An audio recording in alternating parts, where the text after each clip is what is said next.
Hey, what's going on? This is Craig here, and here's another great way to get way better results with AI tools like ChatGPT, Claude, Gemini, or any other AI tool you use. And it's called a quality gate. And a quality gate is a short set of rules that the AI must pass before you accept the response. That's it. It's basically a gate. So instead of generate and hope, you're saying only give me the final details if it meets these standards. And most people are doing the same thing right now. They type a request, they hit enter, they accept kind of whatever comes back, or they hit regenerate 5 times and hope the fifth magically understands them. And I've talked a lot about this on my past videos about getting better responses, and that's what we're trying to do here. So a quality gate is a simple but actually advanced fix. But if you're still a beginner, that's perfectly fine. You can still do this.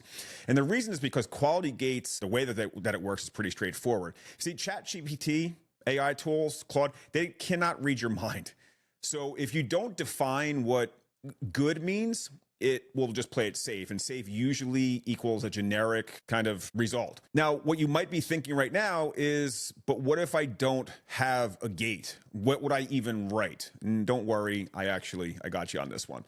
So on screen now is a universal starter gate, and this works for pretty much almost anything. So just copy this, take a screenshot of it, save it, use it as your default universal starter gate. And these are the questions that you basically would ask. Before you answer, follow this quality gate. If anything is unclear, ask up to 2 questions, otherwise say no questions. Give a concise, structured answer, bullets or short sections, no filler. Include 1 concrete example or a copy and paste template, and then end with the next 1 to 3 actions that I should take. After writing, quickly check that you met all 4 items. If not, revise them and then give me the final. Now, this is the difference between vague help and actually getting usable help. Structure, example, next steps. Those 3 things wipe out most generic responses, and you've heard me kind of mention that before. But the question is that do you need thinking mode or extended thinking mode for this to work? And the answer is no. This works even with normal, fast responses. And that's because the quality gate isn't really magic. It's just giving the AI clarity. You're changing the instructions so the AI stops guessing.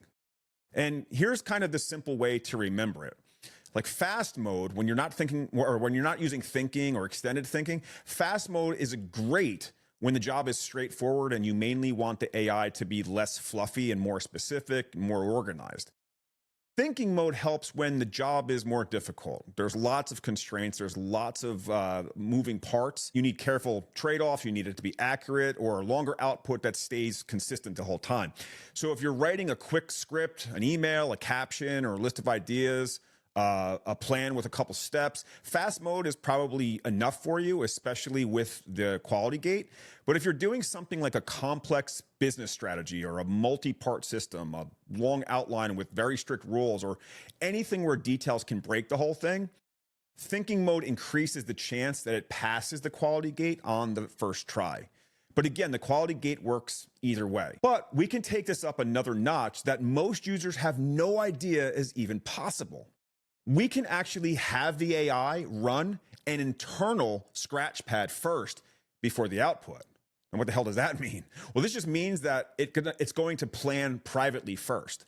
Essentially, you're saying that you want the AI to take a second or so to organize its thoughts before it starts to respond, but you don't want it to show you the messy planning. You just want that clean final result.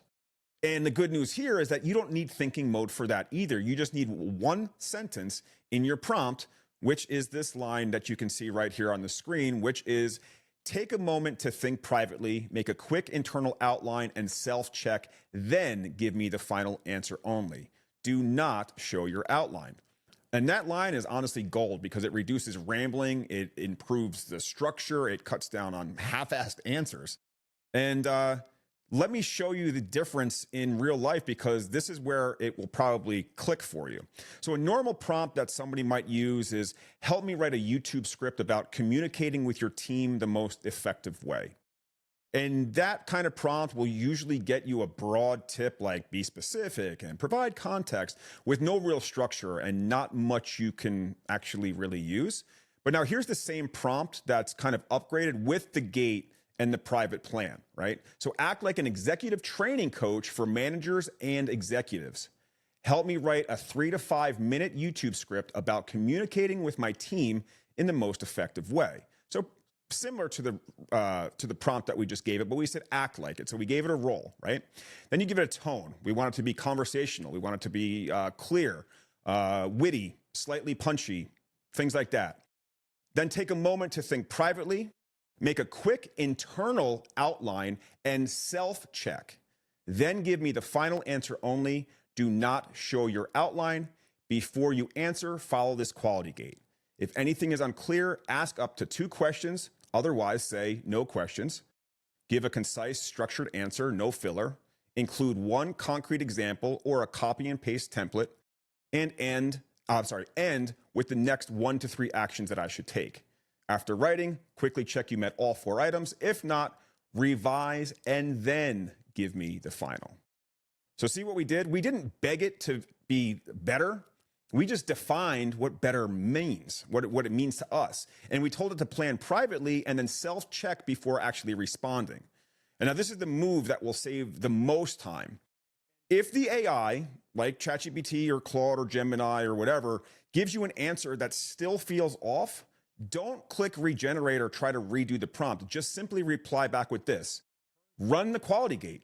Tell me what failed, fix only what failed, recheck, then give me the final. And that one reply turned the AI into its own self-editor. So here's the challenge for you today. Take the last prompt that you used that gave you a bad answer, just a crappy answer, a bland answer, and paste the universal starter gate under it, right? Add the private plan line right above it, hit enter. And if you want, you can level it up, add role, add audience, format it in 1 or 2 lines at the top. You're going to see a difference immediately. There's going to be way less fluff. There's going to be more structure. There's going to be more usable output. And it's just going to be a much, much better response than you would have normally gotten and utilizing this. And again, internally, it's thinking internally. It's actually doing this kind of in the back end where you don't see it. And then it gives you the response. It's actually really, really cool how it all works. And you can kind of see how much better the results get. But that's it. I hope that this helps. I hope that it helps you to learn how to communicate better with AI. That's what I really try to teach here. So if it did, please consider hitting the thumbs up button. I really, really appreciate it. And let me know in the comments how this works for you. I'll check and respond to each comment. So please do not be shy. Feel free to reach out to me. Other than that, thanks so much for watching. This is Craig, and I will see you in the next video. Take care.